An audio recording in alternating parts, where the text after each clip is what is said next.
का ये है choice broking presence investment Gurukul, एक बेहद ही खास शो जिसमें आपको निवेश की बारीकियां हम बताते हैं और बहुत ही बेहद ही सिंपल और खास अंदाज में जो आपको एकदम आसानी से समझ में आ जाए। हम पहले 2 एपिसोड्स कर चुके हैं जिसमें हमने बात की निवेश क्या होता है, कैसे शुरुआत की जाए, कैसे निवेश की आदत डाली जाए, कंपाउंडिंग इंटरेस्ट की बेहतरीन हमने कहानी सुनी।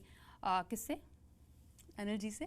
बहुत स्वागत है सर आपका। Thank you. और आप जिस अंदाज से समझाते हैं ना निवेश के बारे में, वो लोगों को बहुत अच्छे से समझ आया था। आप कंपाउंडिंग इंटरेस्ट कितने अच्छे से समझाया दो आपने। चीजें हैं स्वाति, एक तो अच्छा लगना और एक समझ में आना।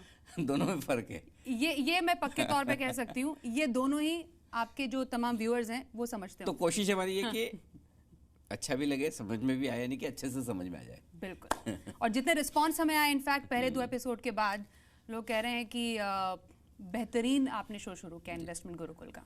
बिल्कुल शुक्रिया। और थोड़ा मुझे लगता है एक आध एपिसोड और इन्वेस्टमेंट और सेविंग्स की ज़रूरत पर हम बात करेंगे, और उसके बाद आपको एक एक करके हम ये सिखाना शुरू करेंगे कि एग्जैक्टली जब आप इन्वेस्ट करने जा रहे हैं, शुरुआत करने जा रहे हैं, तो कैसे करना है, क्या क्या बातों का ध्यान रखना है।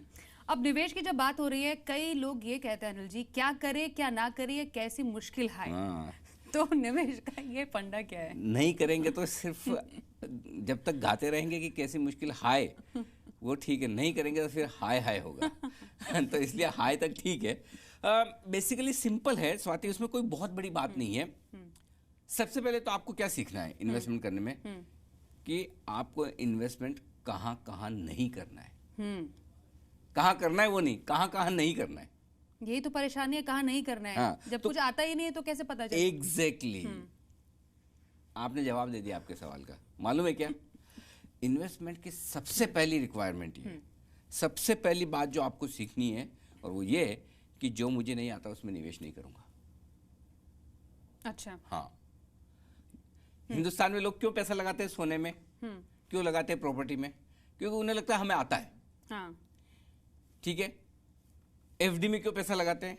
हमें आगे कहते हैं। हाँ। बात वही है, लेकिन वो आता नहीं तो नहीं भारी लगाते। भरकम शब्द आ जाते हैं। हाँ, आता नहीं है। Equity, share market, equity mutual fund, SIP, आता नहीं है, इसलिए पैसे नहीं लगाते। तो पहली चीज तो ये बहुत साफ है। वैसे एक तरह से समझदारी का काम भी है, जो नहीं आता है वहां पैसा मत लगाइए, लेकिन वो सॉल्यूशन नहीं है। सॉल्यूशन वो नहीं कि जो नहीं आता वो वहां पैसा नहीं लगाना है। और इसीलिए इन्वेस्टमेंट गुरुकुल है। बिल्कुल। जहां जरूरत है और जो सही है वहां पैसा लगाना है। तो जो आपको आता है ठीक है अपनी जगह, जो नहीं आता है वो फिर हम अब इन्वेस्टमेंट गुरुकुल में आपको सिखाने वाले हैं। तो क्या करना चाहिए? अब आपने बोला क्या नहीं, लेकिन करना क्या चाहिए? अच्छा, आप पैसा बचाती हैं। बिल्कुल। किस लिए बचाती हैं? कि मुसीबत में आपके काम आए। हाँ। ठीक है। आप इन्वेस्टमेंट करती हैं तो क्यों करती हैं? कि पैसे से पैसा और बने। पैसे से पैसा बने। कितना बने? दुगना तिगना, जरूर जितना बन सके, से ज्यादा बने, जितना बन सके, जितना हो अच्छा। कितने समय में बने? जितना जल्दी हो सके। बिल्कुल। लेकिन ये सब तो आपके क्या कहना चाहिए, गोल है, मंजिल है, वहां तक पहुंचना है आपको। लेकिन इंपॉर्टेंट क्या है? इंपॉर्टेंट है जर्नी, इंपॉर्टेंट है प्रोसेस, उस मंजिल तक पहुंचने की राह, वो ज्यादा अहम है। अगर आप सही राह पर हैं तो मंजिल पे पहुंचेंगे ना। हाँ। भाई जाना आगरा है, रास्ता आपने किसी और जयपुर का पकड़ लिया तो कैसे चलेगा, है ना? तो आपको कौन सा रास्ता लेना है वो अगर आप पता है तो फिर दिक्कत क्या है? जल्दी पहुंचेंगे या लेट पहुंचेंगे? पहुंचेंगे तो पक्का ना। बिल्कुल। लेकिन अलग रास्ते पे जा रहे हैं, कश्मीर की जगह कन्याकुमारी का रास्ता ले लिया तो पहुंचेंगे नहीं फिर। ठीक है ना? तो सबसे पहली चीज तो ये कि आपको ये तय करना है कि मेरी मंजिल क्या है। और इसमें जो मंजिल आपने जो बोला ना, वो सब नहीं है कि बहुत सारा पैसा कमाना है, 2, 3, 4 गुना करना है, बहुत जल्दी कमाना है। जी नहीं, मंजिल आपको ये डिसाइड करनी है कि मुझे पैसा किस चीज के लिए चाहिए। आपका गोल क्या है? गोल क्या है? लक्ष्य क्या है? लक्ष्य क्या है? क्या मुझे गाड़ी खरीदनी है? क्या मुझे एक फॉरेन ट्रिप करनी है? क्या मुझे अच्छे गैजेट्स खरीदने हैं? या क्या मुझे कुछ और, मुझे खुद को पढ़ाई करनी है, मेरे बच्चों को पढ़ाई करवानी है, उनकी एजुकेशन के लिए चाहिए, उनकी घर शादी हो खरीदना गई। है, शादी, या रिटायरमेंट की अपनी जरूरत है। Anything, it could be anything. एक लाख रुपए के आईफोन खरीदने से लेकर शादी का 1 करोड़ रुपए तक का कोई भी आपका लक्ष्य हो सकता है।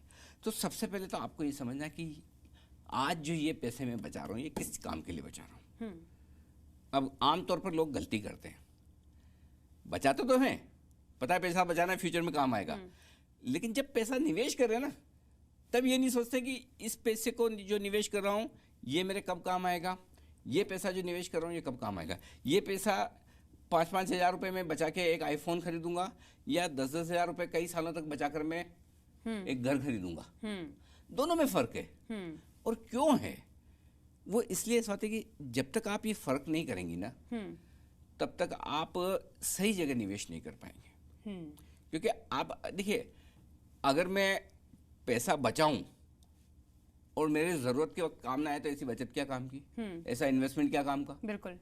करेक्ट। तो पता चला पैसा चाहिए 3 महीने बाद और मैंने लगा दिया प्रॉपर्टी में, जिसका रजिस्ट्रेशन होने में 3 महीना लग जाता है ना। ये समय का जो एक कैलकुलेशन होता है, मतलब 5 साल के बाद पैसा चाहिए कि 10 साल के बाद चाहिए कि 20 साल के बाद चाहिए, ये कई लोगों के समझ में नहीं आता। अब मुझे जैसे मानिए 5 साल के बाद चाहिए होंगे, मानिए 50 लाख रुपए चाहिए होंगे। अब मुझे पता नहीं कि 5 साल के बाद मैं इतनी रकम इकट्ठी कर पाऊंगी कि नहीं कर पाऊंगी। बहुत आसान है। या मुझे 10 साल के बाद वो पैसे चाहिए, ये कैसे तय करें? देखिए, आपको सबसे बेहतर कौन जानता है? अपना आप। बस सिंपल है। तो आपकी रिक्वायरमेंट क्या है, आपसे बेहतर कोई नहीं जान सकता। फिर भी एक और आदमी होता है, एक और प्राणी होता है जिसे कहते हैं डॉक्टर। हाँ। वो कई बार आपको देख के बता देता है कि आपकी समस्या क्या है। वो आपकी समस्या बता सकता है और उसका सॉल्यूशन दे सकता है। लेकिन फिर भी अगर आप डॉक्टर के पास जा रहे हैं, आपको तकलीफ है, तो तकलीफ तो आप ही देख रहे हैं ना। वो तो आप ही को पता है कि अंदर कितनी तकलीफ है। डॉक्टर तो खाली सॉल्यूशन देगा। ठीक उसी तरह आपका फाइनेंशियल एडवाइजर भी आपका डॉक्टर है, आपके निवेश का फाइनेंस डॉक्टर। आपका निवेश का डॉक्टर है। वो आपकी प्रॉब्लम समझेगा, सॉल्यूशन देगा और वो आपको ट्रीटमेंट दे देगा, और उसके बेसिस पे आप इन्वेस्ट कर सकते हैं। लेकिन प्रॉब्लम क्या है वो तो आपको पता होना चाहिए। ठीक उसी तरह से आपके इन्वेस्टमेंट की रिक्वायरमेंट क्या है, किस वजह से आप कर रहे हैं, वो तो आपको पता होना चाहिए। बिल्कुल। भाई डॉक्टर क्या बेसिस पे दवा देता है? क्या बीमारी है, डायग्नोज कर लिया, खांसी जुकाम है, है ना? फीवर है, हाँ। हाथ में दर्द भाई, है, पैर में दर्द है। देखिए, आपकी बहुत ही बड़ी वो ऐसी गंभीर बीमारी है तब तो अलग बात है। छोटी मोटी बीमारी तो आप जो सिम्टम्स बताएंगे, भाई 3 बार वोमिट हुआ, 4 बार हेडेक हुआ, 2 बार पेट दर्द हुआ, तो उसके हिसाब से वो दवा दे देता है। ठीक उसी तरह से आप अपने फाइनेंशियल एडवाइजर को जो बताओगे उस हिसाब से आपका पोर्टफोलियो बता देगा। ठीक है।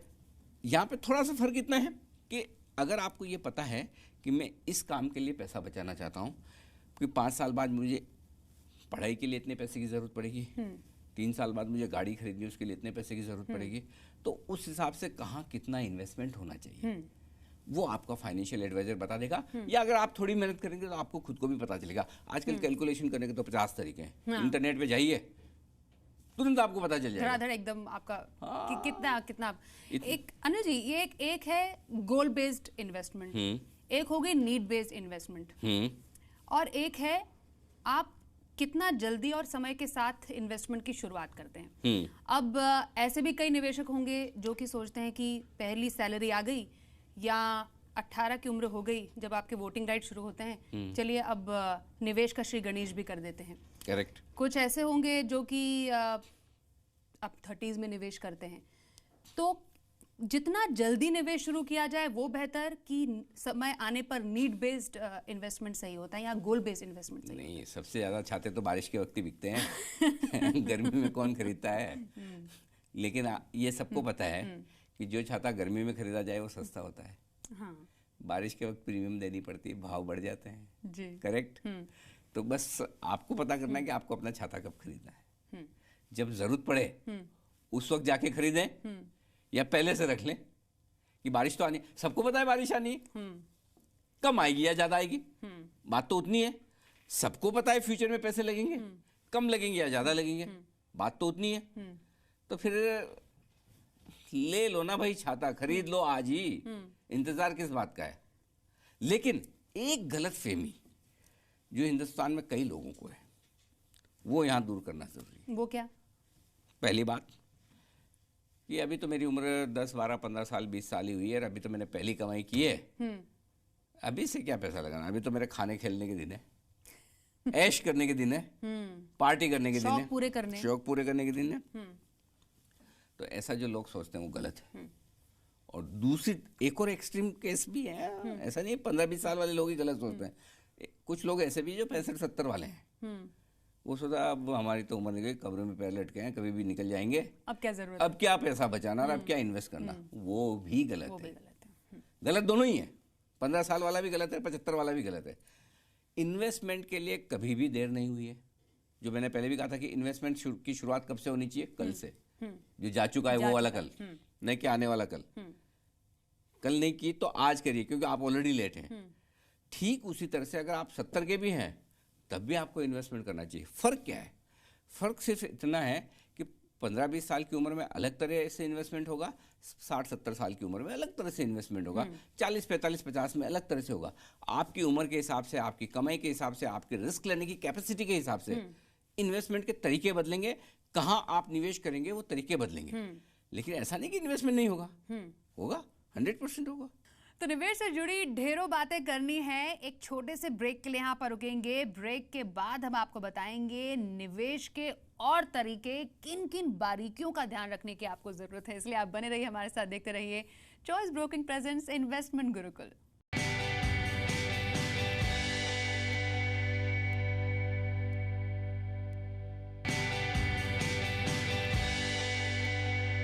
ब्रेक के बाद आप सभी का एक बार फिर से स्वागत है। यह है choice broking presents investment Gurukul और निवेश की तमाम बारीकियां बताने के लिए हमारे साथ है जी बिजनेस के मैनेजिंग एडिटर अनिल सिंघवी।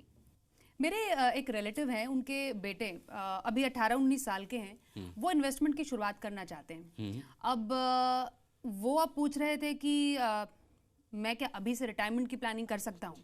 मतलब इतना बड़ा होराइजन, अगर मानिए हम 30-40 साल के बारे में सोचते हैं तो इतनी लंबी प्लानिंग इतनी यंग उम्र में। अच्छा, मुझे कोई एक आध आदमी है आपके ध्यान में ऐसा जो बहुत ज्यादा और जिंदगी भर काम करना चाहता है? अब कौन करना चाहता है? मेरे अलावा तो कोई नहीं है ना ध्यान में। काश हम भी इंस्पायर हो। नहीं, मजाक की बात ये है। लेकिन सीरियसली ये कि रिटायर तो हर आदमी को होना है ना, एक दिन तो होना है। क्यों ना आप जितना जल्दी रिटायर हो उतना बढ़िया है। Early retirement? अर्ली रिटायरमेंट कौन सोच सकता है? अच्छा। और रिटायरमेंट के बाद काम कौन करता है? रिटायरमेंट के बाद वो आदमी काम करता है जिसे अब भी पैसे की जरूरत है। दो तरीके से, या तो उसकी इच्छाएं पूरी नहीं हुई और हाई पैसा वैसा है, या वाकई में कड़की है तो उसे काम करना है। और दूसरा ये कि जिसने पहले इतना पैसा बना लिया है, अरे अवेश करेंगे, अब क्या जरूरत है, अब है पैसे हैं, अब क्या काम करना है, अब बची हुई जिंदगी में दुनिया देखेंगे, है ना। वैसे लोग होते हैं। आपको कैसे रिटायर होना है? मुझे बहुत सारा पैसा हो, जल्दी से रिटायर हो जाए, बिल्कुल यही चाहते हैं ना, कि भाई समय से पहले हो। 60 में सब होते हैं, 70 में सब होता है। मेरे पास 50 में इतना पैसा होना चाहिए कि मैं आराम से 50 में भी सोचूं अब मुझे अच्छा लग रहा है तो काम करूंगा, पैसे कमाने के लिए नहीं करूंगा। मोहताज नहीं, मुझे ये काम करने में मजा आता है इसलिए करूंगा, है ना। तो ऐसी सिचुएशन में जो आपके रिलेटिव्स के बेटे हैं, अगर वो 17-18 में रिटायरमेंट के लिए पैसा बचाने की अभी से सोच रहे हैं तो एकदम सही सोच रहे हैं। और उन्हें ये कही कि आप जल्दी रिटायर होंगे और इस बात से आपको खुश होना चाहिए। आप अपने पसंद के काम कर पाएंगे, बाद में भी करना चाहें तो आप अपने शौक पूरे कर पाएंगे, घूमना फिरना, अच्छी सी जिंदगी जो आप जीना चाहते हैं वो कर पाएंगे। इसलिए जितना जल्दी करें उतना बेहतर। सिंपल है, बिल्कुल करना ही चाहिए। इसलिए मैंने पिछली बार कहा ना कि कई बार लोगों को लगता है कि मेरी तो सैलरी कम है, मेरी तो कमाई कम है, मैं कैसे घर चलाऊं, कितना बचाऊं, कैसे और बचाऊं, कितना निवेश करूं। तो उसका फॉर्मूला सिंपल है। अगर आपकी सैलरी 50,000 है तो आप मानिए मतलब मेरी 50 है, आपको 5,000 अगर सैलरी में से बचाना जरूरी है हर महीने, तो आप मान लीजिए मेरी सैलरी 45 ही है भाई। जो आ रहा है 45 में से ही आ रहा है। 45 सैलरी आएगी 50 के बजाय, तो क्या आप घर नहीं चलाएंगे? चलाएंगे ना।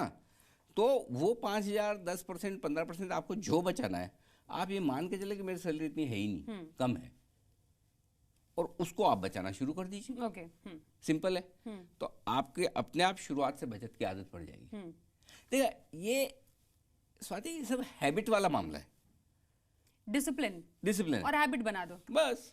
जैसे सुबह उठ के आप भाई एक आपका मॉर्निंग रूटीन है, फिर खाना पीना खाते हैं, दो तरह के ऑफिस आदमी जाते हैं, दो तरह के आदमी होते हैं ना। एक वैसा आदमी जिसको आप बोलो सुबह जल्दी उठ, घूमने जाओ, जॉगिंग कर, योगा वोगा कर, बोले भाई ये क्या है यार, मेरे लिए पॉसिबल ही नहीं है। और दूसरी तरफ के ऐसे भी लोग हैं जो जिस दिन एक्सरसाइज ना करे, योगा ना करे, उन्हें बड़ा अनकंफर्टेबल फील होता है। बोले यार आज कुछ ठीक नहीं लग रहा। आप किस कैटेगरी में आना चाहते हैं? है ना? एक विल पावर भी तो है ना। वो फिर आदत हो जाएगी। फिर बिना योगा के आपको मजा ही नहीं आएगा, बिना आपको एक्सरसाइज किए मजा नहीं आएगा। वैसे ही एक बार आदत पड़ गई पैसा बचाने की, आप बचाओगे ही। ये मामला यहाँ से है, यहाँ से कम है, यहाँ से। अच्छा अनिल जी, एक पर्सनल सवाल, आई एम श्योर काफी दर्शक ये सुनना भी चाहते होंगे। आपने निवेश की शुरुआत कितनी उम्र में की थी? मैंने निवेश की शुरुआत, देखो मैं तो बहुत लेट था, और मैंने कमाई की शुरुआत की मेरे ख्याल से 23 साल से। और मेरा पहला शुरुआत के 2-3 साल तो मेरे इन्वेस्टमेंट जो होते थे वो सारे के सारे टैक्स प्लानिंग के एंगल से होते थे। लेकिन मुझे याद है मैंने 93 में मैंने पढ़ाई खत्म करके जॉब शुरू किया। 95 या 96 में मेरा पहला इन्वेस्टमेंट था इक्विटी में। ओके। हाँ, उस ज़माने में 95 में हाँ NSE की शुरुआत हुई थी, नेशनल स्टॉक एक्सचेंज, और तब मैंने पहला इन्वेस्टमेंट, पहला शेयर खरीदा था उस ज़माने में। मैंने तब से की। तो अब कई ऐसे आपने अगर हम थोड़ा यंग ब्लड की बात करें, अब उनको शौक भी पूरे करने हैं, वो चाहते हैं कि जल्द से जल्द कमाई कर ली जाए। अब मैंने पैसे लगा दिए, जैसे आपने कहा था ना कि स्टॉक में लगा दो, कहीं पर लगा दो, म्यूचुअल फंड में लगा दिया, जल्दी से पैसे, वेल्थ क्रिएशन उनका एक माइंड में गोल होता है जी। तो एक नीड बेस्ड हो गया, गोल बेस्ड, एक वेल्थ क्रिएशन वाला भी एक गोल। मुझे सिर्फ पैसे से पैसा बनाना और कोई मेरा गोल नहीं है। 5-6 साल में पैसे बन जाए तो अच्छी बात है। हाँ, देखिए, जब आप पैसा लगाते हैं, ये सिंपल उसी तरह से कि आप एक बीज डाल रहे हैं जमीन में। उस बीज को आपको पानी भी देना है, खाद भी देना है, उसके चारों तरफ एक वो कुछ बाड़ भी लगा देनी है जब पौधा बाहर निकले, ताकि गाय बकरी खा ना सके। थोड़ा बड़ा हो जाए तो बड़ा आपको लगाना है बाड़, और एक लेवल तक आपको लगता है कि अब ये मजबूत हो गया है और ठीक ठाक सा पौधा बन गया है कि अपने दम पे सस्टेन कर सकता है, फिर आप उसको भगवान भरोसे छोड़ सकते हैं। 2-4 महीने में, 2-4 हफ्तों में, 6 महीने में आके देख लिया भाई सब ठीक चल रहा है ना, और एक बार समझिए आपने आम की गुठली डाली, खाद बीज पानी डाल दिया, सब धीरे धीरे आम का पौधा निकला, बड़ा हुआ, 7-8 साल का पौधा बन गया। उसके बाद आपको पता अभी इतना मजबूत हो गया, इसको कोई जानवर खा नहीं सकता। उसके बाद 10 साल बाद, 12 साल बाद तो आपके आम लगने लगते हैं, हर साल लगते हैं। फिर आप खाद दें ना दें, कुछ करें ना, खाली पेड़ खड़ा रहना चाहिए बस, उतना ध्यान भी रख लें तो आपके हर साल आम आते रहेंगे। फिर वो 10 साल बाद जो आम आएंगे वो 25 साल, 30 साल, 40 साल तक आते रहेंगे, अनलेस की कोई बड़ी कैलामिटी हो जाए तो एक अलग बात है, बाकी वो तो आने ही आने। इन्वेस्टमेंट भी वैसे ही है। एक काम करें, एक हम आम की गुठली डालते हैं जमीन में, आप भी रोज 10 बाल्टी पानी डालो, मैं भी रोज 10 बाल्टी पानी डालता हूँ, ताकि वो जल्दी से पौधा बड़ा हो जाए। जो वो 10 साल लगाता है बड़े होने में, 2 साल में हो जाए। पॉसिबल है क्या? वो फास्ट फॉरवर्ड होके एकदम 5 साल में बड़ा हो जाए? पॉसिबल है क्या? बहुत सारी खाद डाल दे, बहुत सारा भाई जो वक्त लगेगा लगेगा भाई, पौधा लगने में, बड़ा होने में जो वक्त लगेगा लगेगा। बिल्डिंग बनानी है, क्या 10 फ्लोर एक साथ खींच सकते हैं क्या आप? नहीं ना, एक एक करके होगा ना। इन्वेस्टमेंट भी वैसे ही है। जब तक आप इस बात को नहीं समझेंगे कि वक्त लगता है, तब तक नहीं बना पाएंगे। देखिए सिंपल चीज है, अगर एक कंपनी जो ये मोबाइल फोन बनाती है, ठीक है, आप ये सोचते हो इस मोबाइल फ़ोन बनाने वाली कंपनी में पैसा लगाकर मैं बहुत सारा पैसा बहुत फास्ट बना लूँ, तो जो कंपनी है, जो उसका प्रमोटर है, जो मोबाइल बना, वो बेवकूफ़ है जो इतनी मेहनत का काम कर रहा है, रोज़ सुबह शाम लगा हुआ है। भाई अल्टीमेटली बिजनेस धीरे धीरे ग्रो होता है, धीरे धीरे आगे बढ़ता है, कई सारी चुनौतियाँ होती है। आपको क्या लगता है मुझे कुछ नहीं करना, खाली शेयर खरीद लूँ या खाली एक छोटा इन्वेस्टमेंट कर लूँ, उससे मैं करोड़पति फटाफट हो जाऊँ? ऐसा नहीं है। तो बेसिकली लालच नहीं, एक तरीके से लालच ही हो गया ना। 100% लालच है, जल्द से जल्द पैसा मिल जाए, वो जल्दी के चक्कर में जो है वो चले जाता है, और इसीलिए ज़्यादातर लोग मार्केट से भाग जाते हैं या सही इन्वेस्टमेंट नहीं कर पा रहे। तो इन्वेस्टमेंट के सबसे पहले नियम के तौर पर आपको एक चीज़ समझ लेनी है कि मुझे भाई आप है ना, गाय भी दूध देगी तो कितना देगी, जितनी कैपेसिटी उतनी देगी।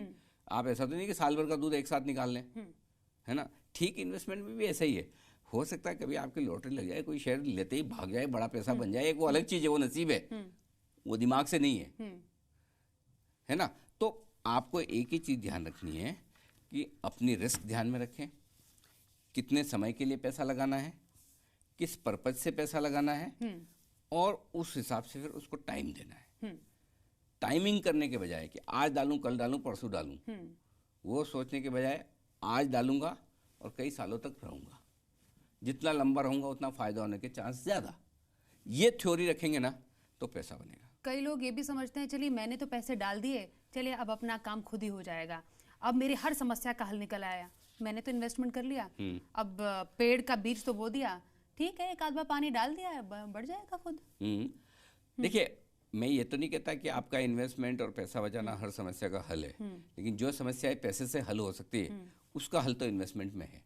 अगर आप बीमार पड़ गए और हॉस्पिटल में हैं तो हॉस्पिटल का बिल तो आपका पैसा भर सकता है, लेकिन आपकी सेवा करने के लिए तो आपके माँ बाप, भाई बहन, पति पत्नी जो भी है वही चाहिए। हाँ।